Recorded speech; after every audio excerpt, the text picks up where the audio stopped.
দোয়েল agro চ্যানেলে এক সময়ের তারা বিয়ে হওয়ার পর সালাম ভাইয়ের সাথে আর দেখা যেত না। বর্তমান সময়ে মাঝরাতে হঠাৎ করেই সালাম ভাইয়ের বাসায় এসেছে তারা। তার ছেলেকে নিয়ে জানিয়েছে আয়াতকে দেখার জন্যই এসেছি। তারাকে নিয়ে এসেছে তারার স্বামী তালিম কিছুদিন থাকবে সালাম ভাইয়ের বাসায় বলে জানিয়েছে তারা এবং তালিম বর্তমান সময়ে তাদের দৈনন্দিন জীবনের সব ধরনের ভিডিও আপলোড করে সোশ্যাল মিডিয়ার মাধ্যমে। তারা রান্নাবান্না থেকে শুরু করে শম্পাপুর মতো প্রায় রান্নাবান্নার ভিডিও আপলোড করে তারা সোশ্যাল মিডিয়ার মাধ্যমে।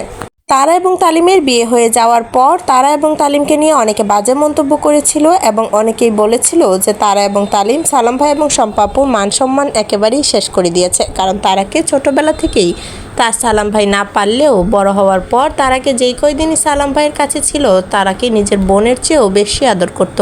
তবে সালাম ভাইয়ের বাসায় সুখে থাকলেও শ্বশুরবাড়িতে কতটা সুখী আছে তারা সেটা নিয়ে তারা জানিয়েছে যে তারা তার শাশুড়ির সাথে এবং সবাই একসাথেই থাকে সেখানে। শ্বশুরবাড়িতে সবাই একসাথে থাকে বলেই তারা জানিয়েছে বর্তমানে আমরা হ্যাপি।